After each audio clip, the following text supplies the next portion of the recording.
Tanzania leo nimekutana na alim al-allamatu al-hibru al-bahru al-fahama al-ustadh al-umam al-sheikh sheikh al-mashayikh al-doktor al-muslih Abubakar bin Zubair.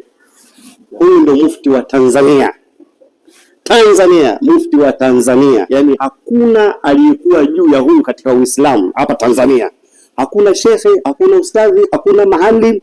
Huyu ndo shekhe wetu, huyu ndo mufti wetu, huyu ndo rais wa Waislamu Tanzania. Assalamu alaykum. Nimefurahi sana kukuona leo. Wallahi nimefurahi sana sana sana sana sana.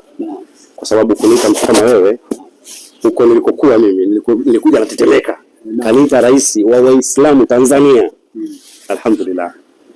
Shekhe, nimetika wito wako. Naam. Uliniita hivyo, nimetika na kusikiliza nasaha zako. Nasaha yangu kubwa iliyosababisha kuita ni haya magomvi yaliyo baina yako na Sheikh Nurdin Kishki. Tumeangalia kwa muda mrefu, tumejaribu kusikia pia malalamiko ya watu mbalimbali, lakini mimi mwenyewe binafsi niliona jambo ambalo halina afya katika jamii na katika Uislamu kwa ujumla. Sababu hii ni mashekhe, mnafahamu dini na mnajua Mungu amesemaje, Mtume akasemaje na akhlaqi za Kiislamu ni zipi. Nimeona niingilie kati nikuite, alafu nikupe nasaha, lakini nasaha yangu kubwa ni kuomba ile jambo liache, usiendelee nalo tena, kwa sababu halina maslaha kwetu sisi. Sana sana litakuwa linazidisha kuleta sura mbaya katika jamii. Sasa vitu kama hivyo havifai.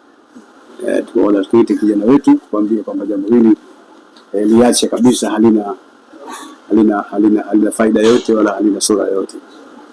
Kwenye mazia jambo ni bora.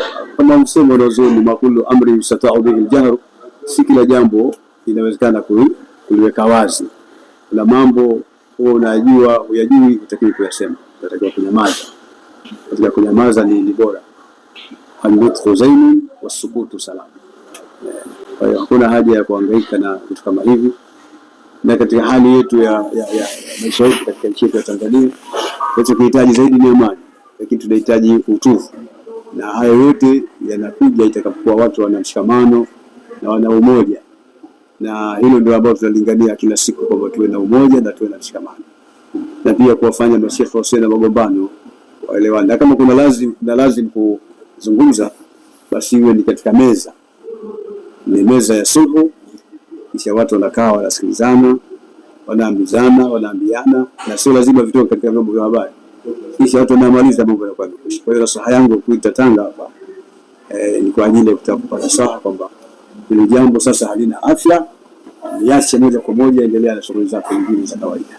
Na nasaha kama hii nitamwambia vile Sheikh Nurdin Kishki.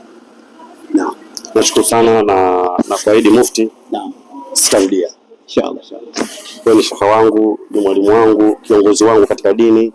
Madamu ushasema, na kuahidi sitakuvunjia heshima. Nitatekeleza maagizo leo.